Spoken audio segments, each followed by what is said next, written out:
Chapter 2. Sex, Sex, and More Sex. This is a post that came across my social media feed. It was from the user Freedom from Atheism, True Catholic. It read, "There is not an atheist that I can't love. We are all made in the image of God. In all do things consistent with that theological inside. Atheists simply pretend that God doesn't exist because of their sex lust." That post tells you nothing about atheists, but much about the preoccupations of the man who wrote it. Lust is defined by the Oxford Dictionary as strong sexual desire. That had nothing to do with my becoming an atheist at the age of 7. I've listened to many people's stories of how they became atheists, often when well into adulthood, and often after having been very religious. They were not pretending that God doesn't exist. What they realized was that the internal contradictions, the clash between fact and dogma, could no longer be shoved to the back of their minds. They could no longer continue pretending that God does exist. If there's one thing that makes the religious stand out from other people, it's not extraordinary kindness, nor the renunciation of worldly goods and power. It's not even the rejection of the pleasures of the flesh. It is the obsession with controlling how other people have sex, who they are having it with, when they do it, what body parts are touching. Sometimes it seems as if those pastors are getting boners just thinking about all that sex they're going to stop other people from enjoying. When religious people use the word morality, they are usually talking about sex.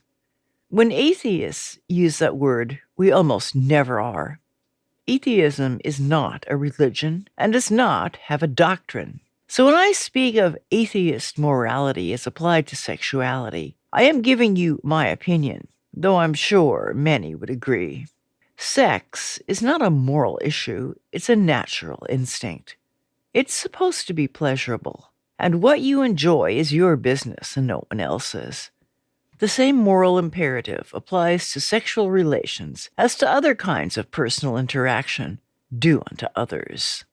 The golden rule is often articulated as, do unto others as you would have them do unto you. But that's not exactly right. It should be expressed, do unto others as they would have you do unto them. Though it can be hard to know what another person does want, it's easy to know, especially when it comes to sex, that no means no.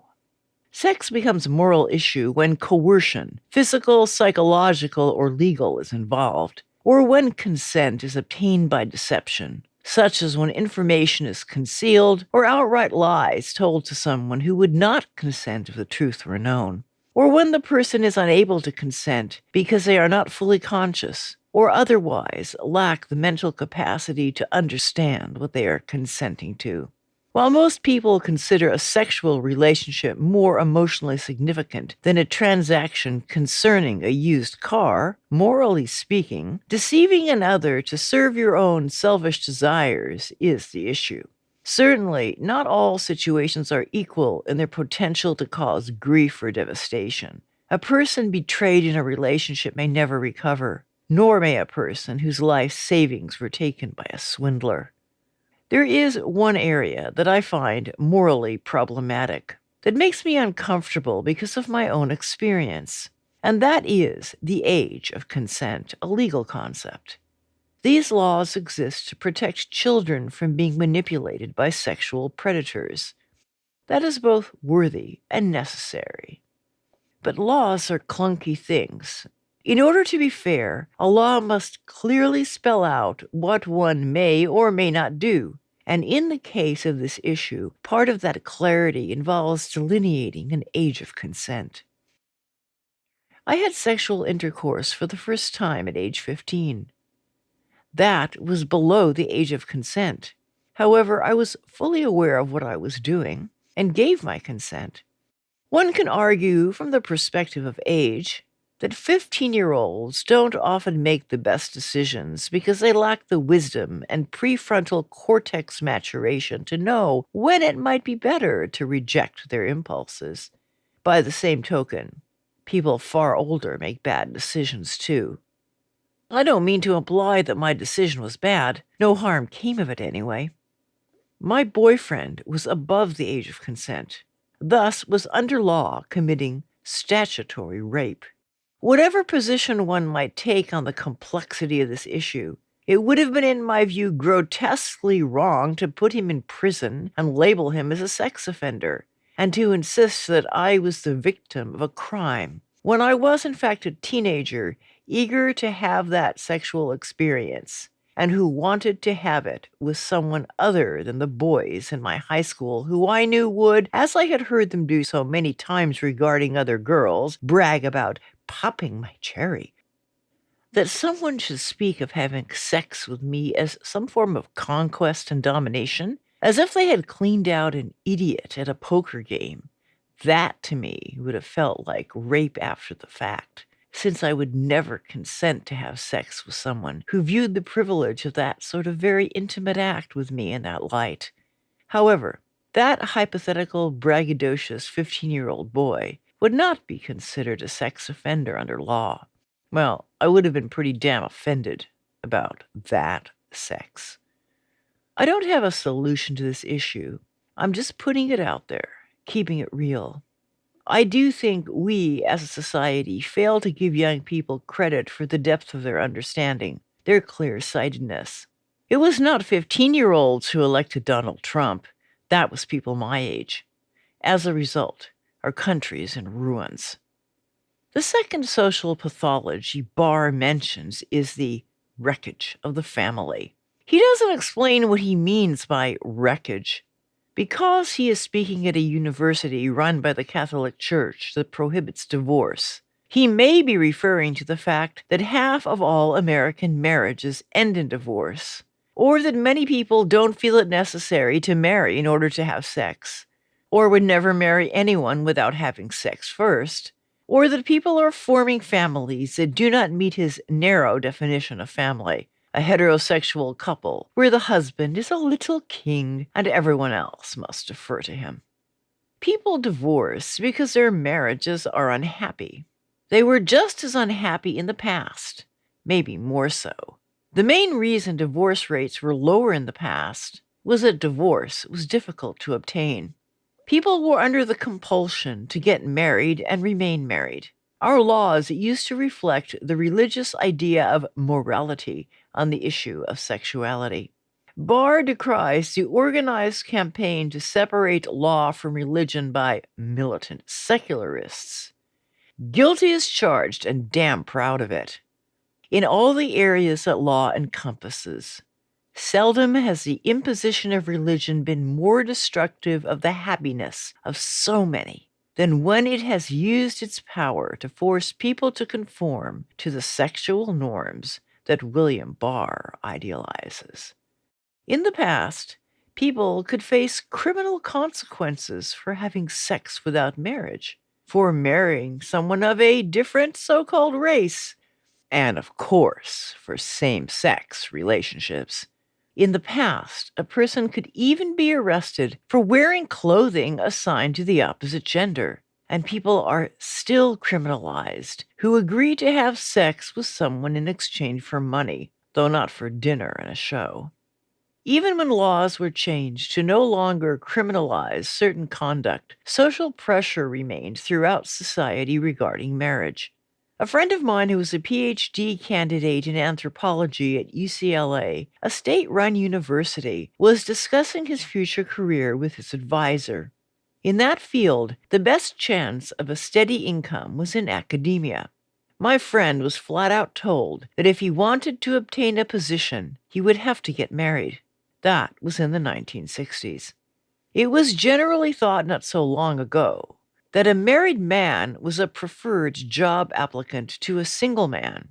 The question of a female job seeker is a whole other area in itself, and ironically, there married women were at a disadvantage. It was openly asserted that married men were better employees than single men because marriage demonstrated stability. Behind this banal justification was, I believe, an unstated assumption. Men want sex.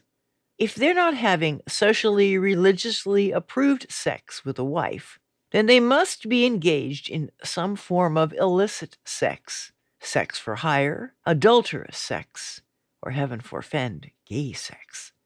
They are therefore criminally minded, men of bad character.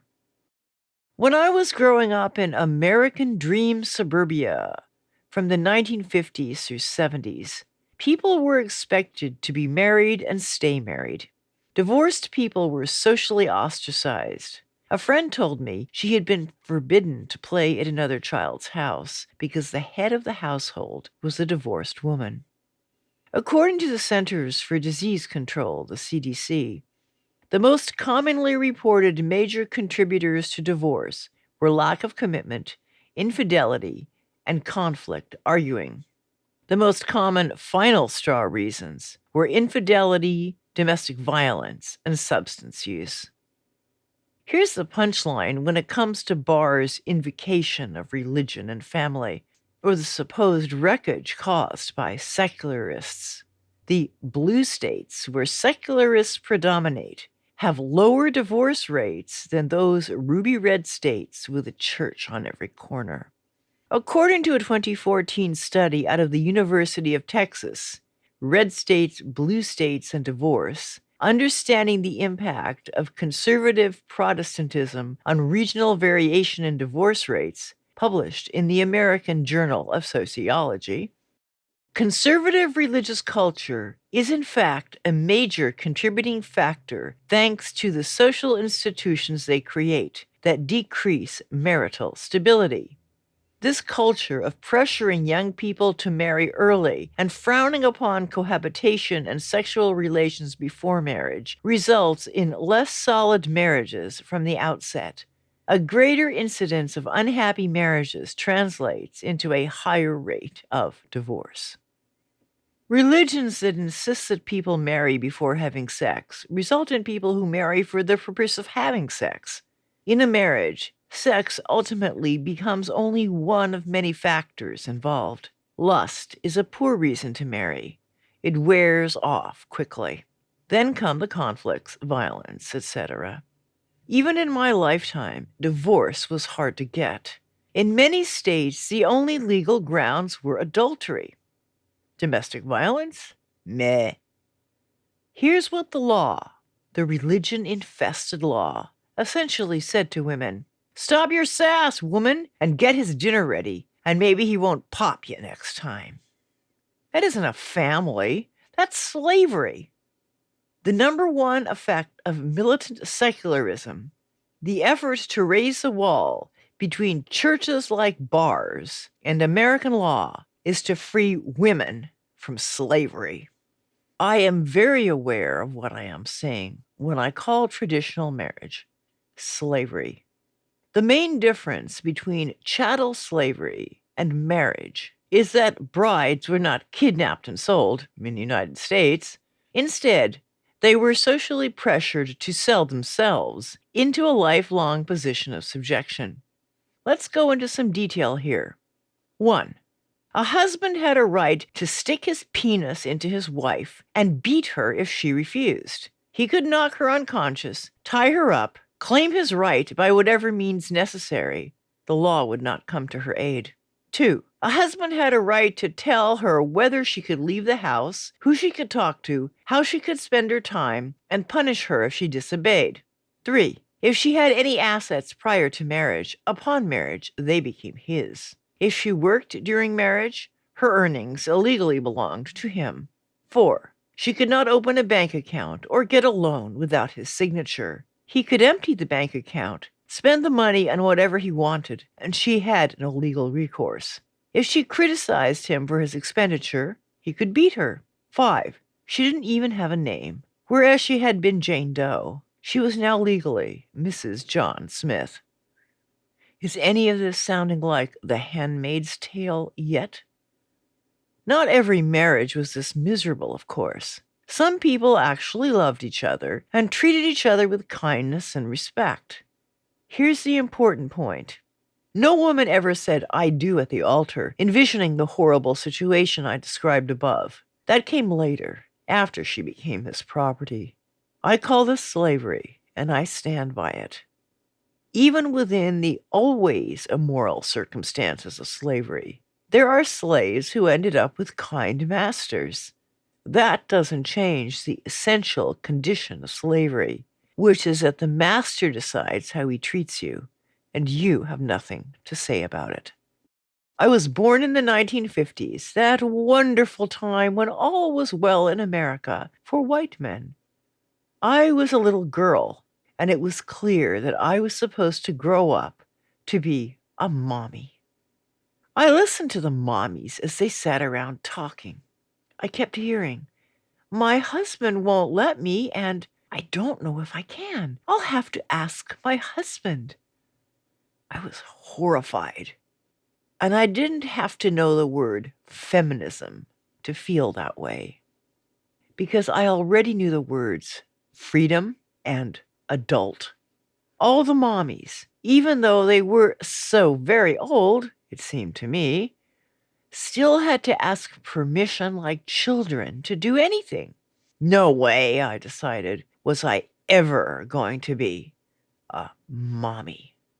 Mommies had such boring lives. They did housework, which I hated. They worried about clothes, which I didn't care about.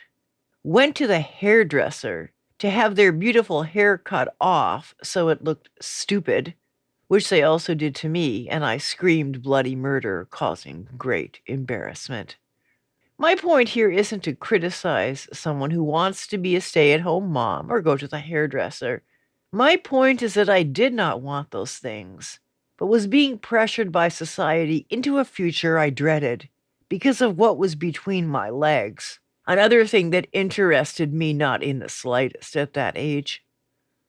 What was between my ears was who I was, but society considered that irrelevant because of what was between my legs.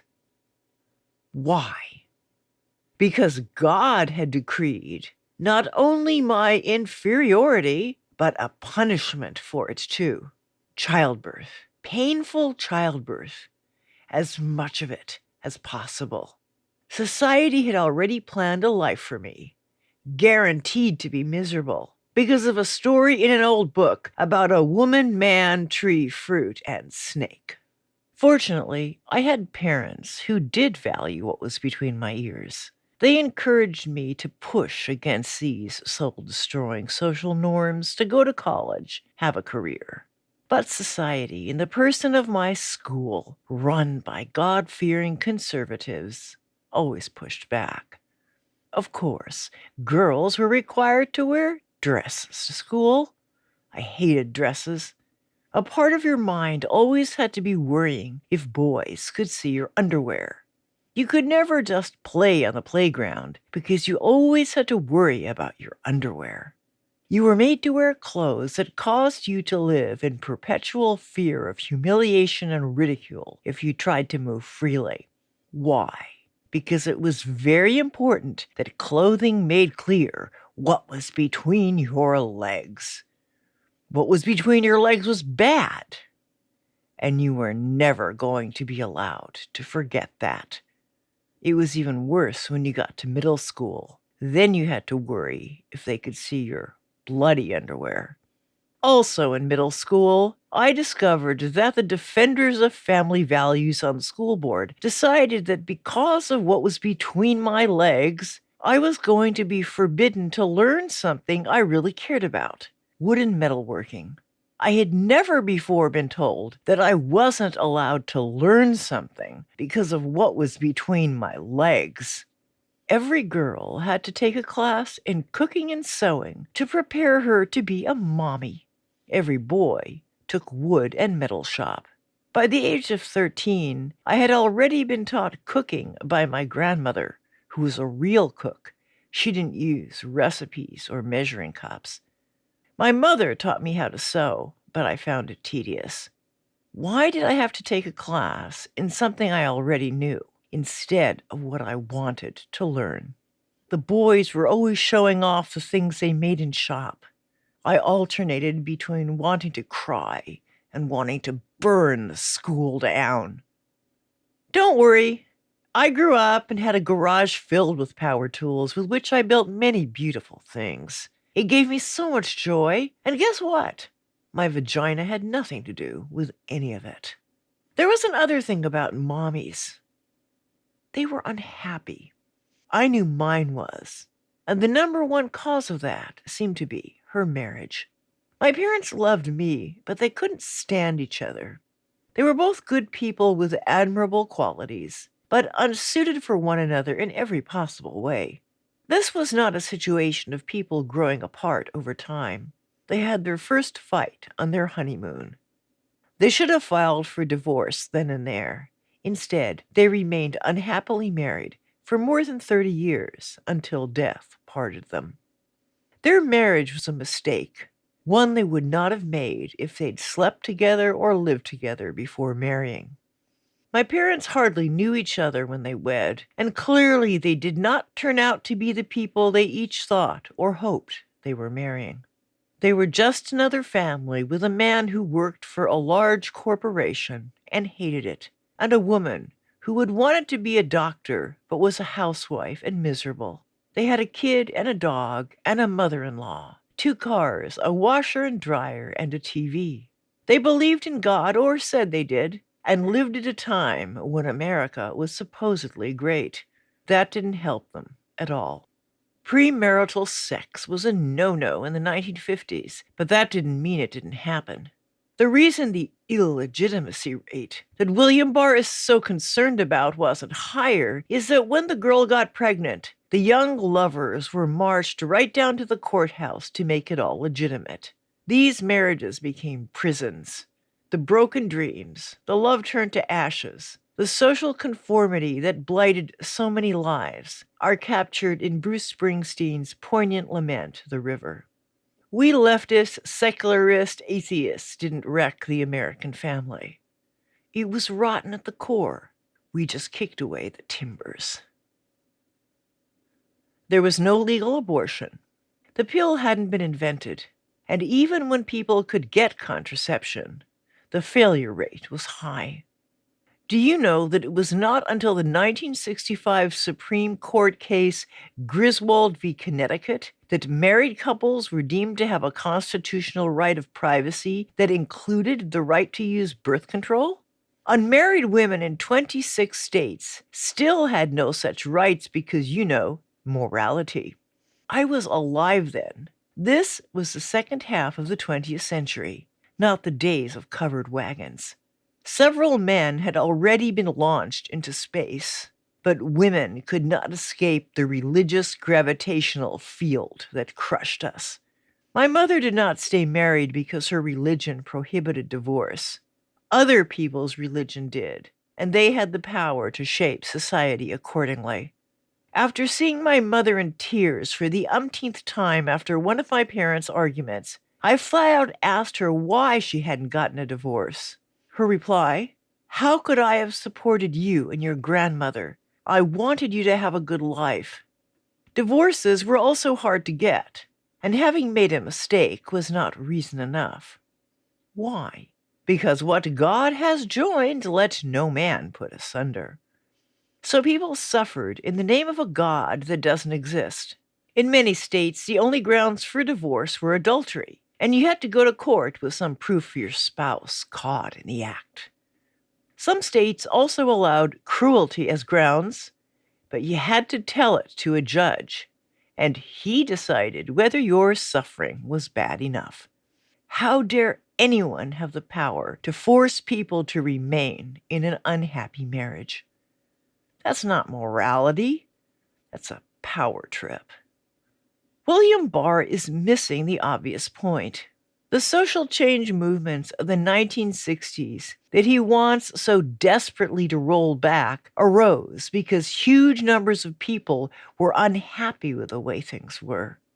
America has never really been great for anyone but rich white men, and it has been really great for them. His party's project has been about keeping it that way and schooling the rest of us to accept so little out of life. This is nothing new. It has been the project of the political right forever. Religion has been a part of the project to make people accept less than they ought to, a meager sliver of the social pie, their needlessly hard lives justified by God's mysterious will and the promise of all the pie you can eat in the sky when you die. It is a swindle because God does not exist. That is why we are our brothers and sisters' keepers, why we must be, because there is no one else, and no one coming. Let's return to William Barr's list of social ills. He says, along with the wreckage of the family, we are seeing record levels of depression and mental illness, dispirited young people, soaring suicide rates, increasing numbers of angry and alienated young males, an increase in senseless violence, and a deadly drug epidemic. That's quite a lot to unpack, but let's focus on the angry and alienated young males who are responsible for most of the senseless violence, such as mass shootings. Here's what they themselves gave as their reasons for their murders. They are incels, which means involuntary celibates, men who for some reason are unable to find women to have a relationship with. I know them only from their mugshots, but there doesn't seem to be anything so dreadful about their appearance that would preclude someone from taking an interest in them. Some of them are better looking than average. Therefore, I conclude their behavior must be the problem. What could it be? Here's a clue. In 2011, an elite fraternity at Yale University was suspended after members and prospective members gathered outside a women's dormitory at night and chanted, "No means yes, yes means anal," and "My name is Jack. I'm a necrophiliac. I fuck dead women and fill them with my semen." The members of this frat weren't leftist revolutionaries. They were scions of conservative wealth and power. George W. Bush was a member of that fraternity when he was at Yale. These men are products of exclusive prep schools, often religious ones of the sort attended by now Supreme Court Justice Brett Kavanaugh, accused of similar behavior and worse as a student at Yale. This incident was one among many misogynistic rituals carried out by fraternities on campuses. These rituals are not about courtship. They are about intimidation. This is the message they meant to send to the women who hear their chants. You may think you're free and equal, but we can rape you any way we like, anytime we like. You don't get to say no. We are the masters. So I'll tell you why these incels can't find a girlfriend. Here's their list of requirements. She must look like a supermodel, be like a porn star in bed. And by this I mean willing to do the kinds of things few actual women find pleasurable, such as being tied up and anally penetrated by two men at once. And she must be submissive and worshipful of their magnificence conferred upon them by their penises. These incels are not upset about celibacy per se. They are upset about not being able to control women and force them to gratify their desires. If all they cared about was losing their virginity, they could hire a sex worker with all the money they spend on guns and ammo. But the guns and ammo are the point, and the term ammosexual kind of hones in on what's going on. They have an idea of masculinity, a twisted idea, which they themselves don't feel they measure up to.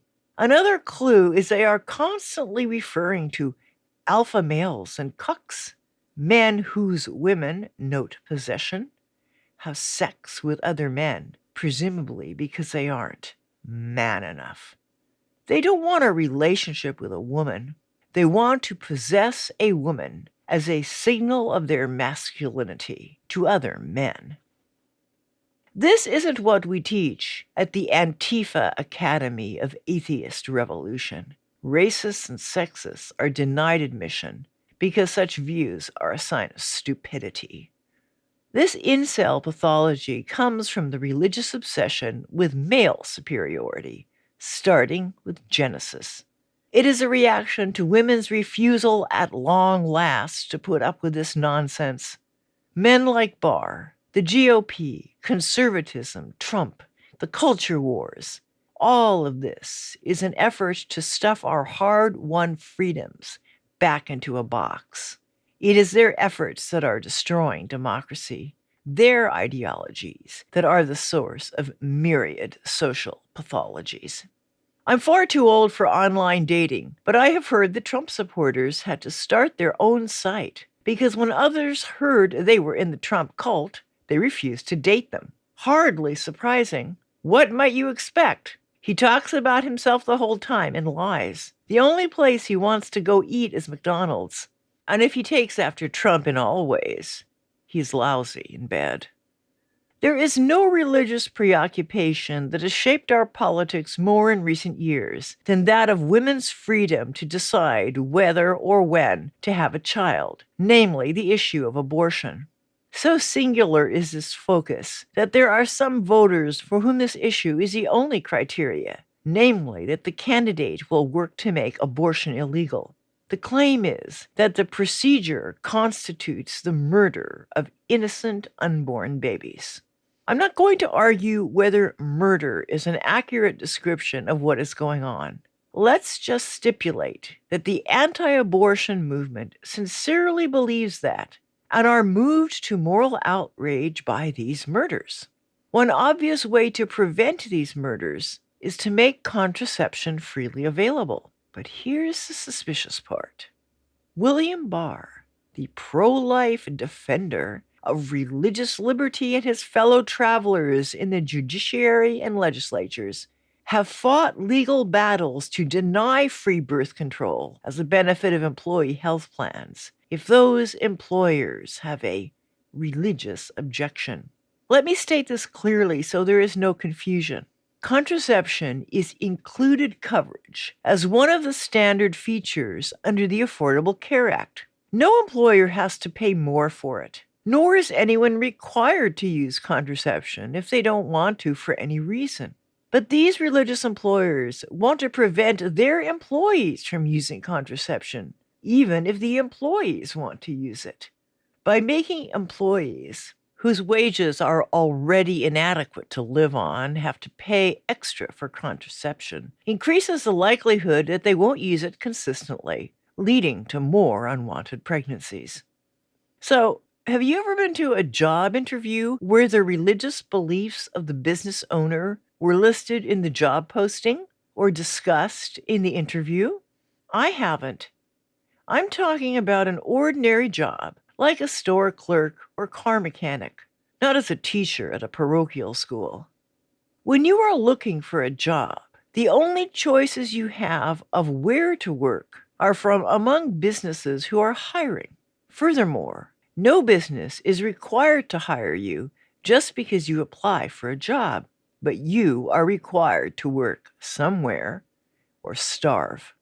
What if the only job you can get is with a business whose owner has religious objections to people having sex for reasons other than procreation?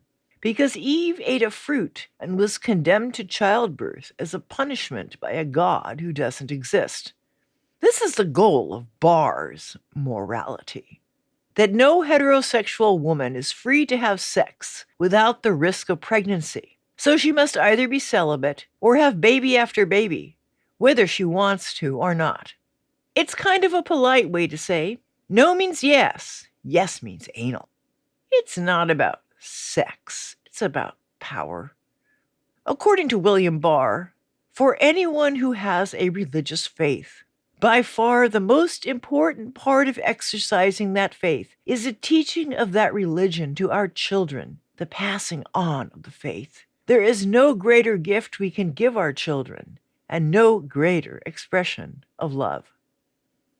An expression of love is not at all what it feels like to a gay person born into a religious family.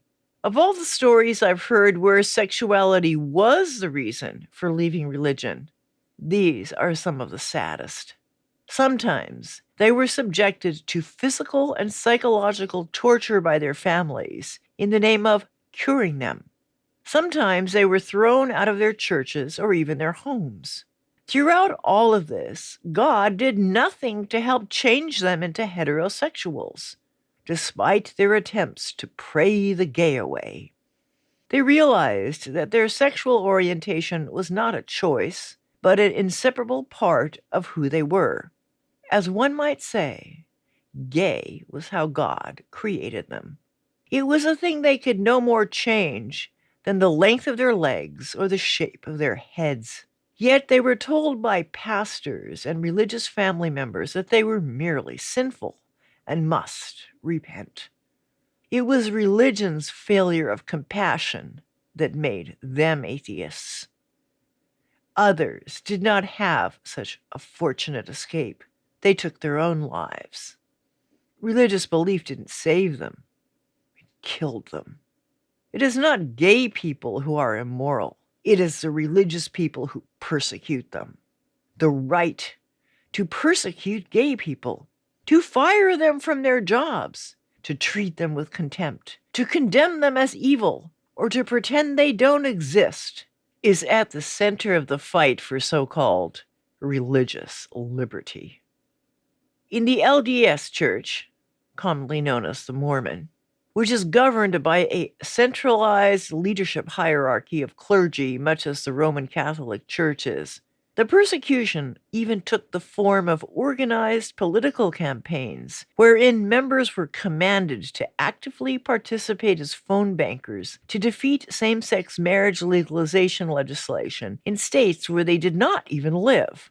Until the Supreme Court decision declaring marriage equality a constitutional right, the battle was waged state by state. This crusade against gay people's right to marry struck even some heterosexual Mormons as inexplicably cruel. They questioned the church they had been so devoted to, weren't satisfied with the answers they got, and ended up losing their faith altogether. Mormons tend to have large, tight-knit families. Their religion is based on marriage and having many children in order to fulfill a spiritual destiny. The most observant Mormons are concentrated in the Intermountain West, and many are descended from the original settler population. They also seem to have a higher percentage of gay people born among them than among the general population, pointing to the role of genetics. What this also means is that even in their insular society, many people are likely to have a gay sibling or cousin. Gay people are not a faceless other from elsewhere. They are people they know and love. Mormon spirituality pictures God as loving, and the church's aggression toward gay people and its involvement in politics struck even faithful believers as not very spiritual.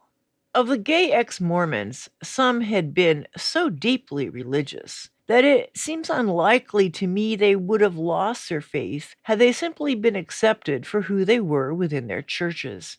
Some were given a Hobson's choice. They could feel attraction to members of their own sex, as long as they didn't pursue actual relationships. If they married, they had to marry a member of the opposite sex only. Sometimes they were told that marriage would cure them. It didn't.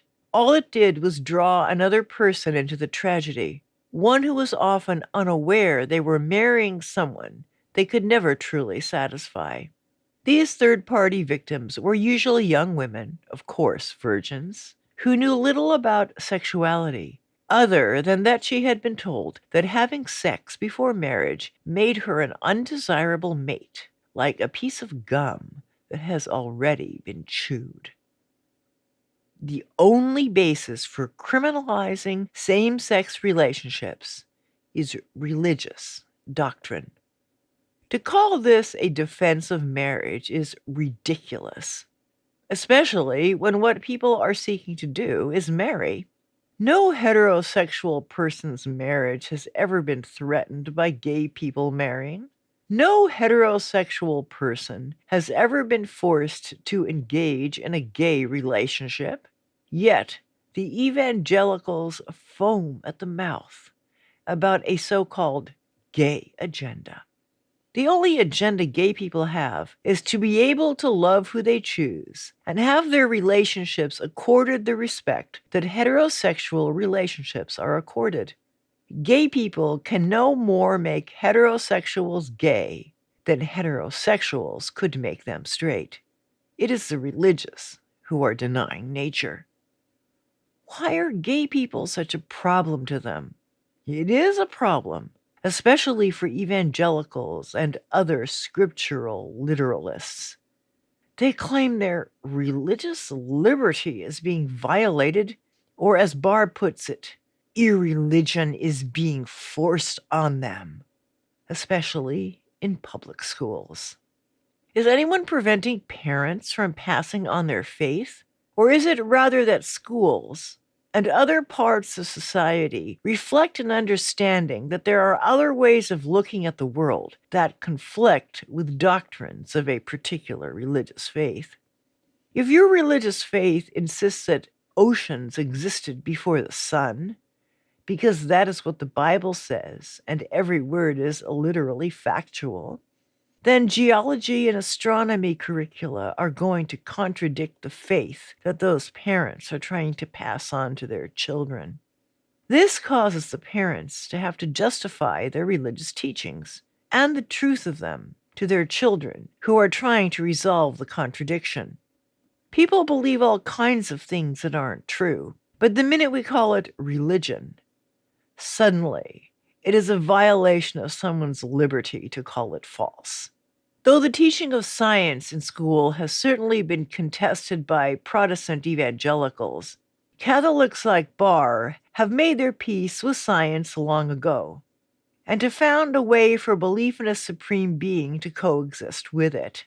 It's not very hard. Even I can make the argument.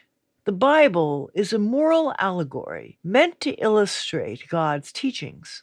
Science is an examination of the workings of the universe God has created. I don't believe that, but I cannot prove that it is false.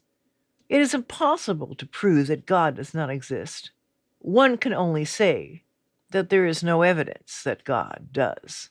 What it all comes down to is that the things that religions put forward as evidence is unconvincing to atheists. I have spoken of the moral impulse as an evolved trait. Can I prove that God has not caused this trait to evolve? I can't. Neither can anyone prove that this trait evolved because it was God's will that it did. But many have proved beyond any doubt that the story told in Genesis is not a factual account of the creation of the earth. Barr specifically mentions curriculum concerning LGBTQ people as contrary to religious teaching, being forced on religious families who attend public school. This curriculum doesn't assign students to go out and have gay sex and write a paper on it. It merely acknowledges that some students, or some students' parents, are LGBTQ, that this is a natural human variation, and that they should be treated with tolerance and respect. Imagine this hypothetical situation. Religious Jews must obey the dietary laws laid out in the Old Testament. Eating a cheeseburger is a moral infraction just as serious as being gay because both are violations of what God has commanded. The child of this religious family attends public school, where the cafeteria includes cheeseburgers, pepperoni pizza, and ham sandwiches on the menu. The Jewish child is not forced to eat any of this food. They may pack a lunch. The problem is, they see other kids eating pepperoni pizza and they want to eat it too. Therefore, the school is forcing irreligion on that family by exposing the child to other ideas about eating, ideas that contradict God's commandments, ideas that they find more delicious than God's commandments. The issue of accepting gay people as valuable members of society is not comparable in its human consequences to eating pepperoni pizza, but religiously they are the same. Does the child obey God's laws as handed down by the parents, or make a different choice? Parents are free to teach what they believe to their children, even if it isn't true. Freedom of thought is so fundamental a right that we must all defend the right of people to believe even the ridiculous. But that doesn't mean we have to refrain from denouncing it as false. And we certainly don't have to tolerate the bigotry those beliefs engender. These beliefs have social consequences when God has pronounced half the human race as inferior and singled out others as so evil that they deserve extermination. William Barr is focused on the right of parents to pass on their bigotry. I am refusing to be the victim of it. I don't understand why the religious are so obsessed with sexuality and see so natural a thing with such alarm. Sexual desire is an instinct common to every animal that reproduces by recombining DNA, which almost everyone does, though in many cases those species are so far removed from us that it is impossible to even imagine what their desire would feel like. The variety of sexual expression in the animal kingdom is mind-boggling. There are species where individuals change from male to female or vice versa, depending on the situation, or where there are 3 genders required to produce offspring. Many species have a certain percentage of members who behave sexually with others of their own gender. To learn more about this fascinating panoply, I recommend Evolution's Rainbow, a 2004 book by the evolutionary biologist Joan Roughgarden, who is herself a part of that rainbow. She spent her first 52 years of life as John Roughgarden before coming out as transgender. But those backwood pastors don't need any of that damn science. All you need to know, they say, is it's Adam and Eve, not Adam and Steve. But are they sure they can tell the difference between Eve and Steve? They think that if a person has that awesome, godlike, dangly thing, why, it's a boy. The other one, that's a girl. Not so fast. There have been several controversies in recent years when top-tier women athletes, during the course of routine medical screenings to monitor use of forbidden performance enhancers, have been informed, much to their shock, that they were not female. Biology defines a female as having 2 X chromosomes, where a man has 1 X and 1 Y. But even that is not clear-cut. There are individuals who have 2 X's and 1 Y or 3 X's. But these athletes, who every pastor on earth would have declared obviously to be women, were XY and therefore biologically male. The condition of being neither clearly male or female is defined medically as intersex. Intersex people have existed down the ages, often undetected, especially in cases such as those of the women athletes, only coming to light with the advancement of medical science. This particular condition is called androgen insensitivity and is said to occur in 1 in 13,000 U.S. births, in a country of over 300 million, in a world of over 7 billion. That is quite a lot of people. Other intersex conditions are more common. According to the Intersex Society of North America, 1 in 2,000 births results in a baby whose outward gender appearance puzzles the adults in the room. Genesis had it exactly backwards. It is the female that is the original human form, and the physical traits we associate with males do not emerge until the 3rd trimester, when the Y chromosome kicks in and causes the release of androgens, hormones that initiate and direct the development of the male characteristics. In androgen insensitivity, the body does not respond to the androgens and retains the original female external form. but does not develop the internal female reproductive organs that allow for the estrous cycle because the Y chromosome is present. Intersex people have been shamed and persecuted in societies that stubbornly insist that one must be either Adam or Eve. Some of their suffering has been caused by well-meaning doctors imbued by the idea that a child can't be left in a state of neither one nor the other, and that they need to do whatever they can to aid the parents in keeping the condition secret, including from the child. Male babies whose penises were abnormal were surgically altered to look female and their gender officially reassigned to match. But a strange thing happened. These children from a very young age did not feel like girls. That is because a sense of gender is not caused by the appearance of one's body. It is in the brain.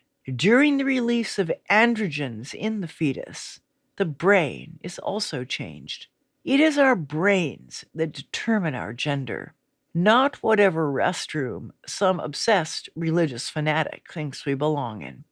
What is the moral basis for torturing people born with variations outside the usual female or male?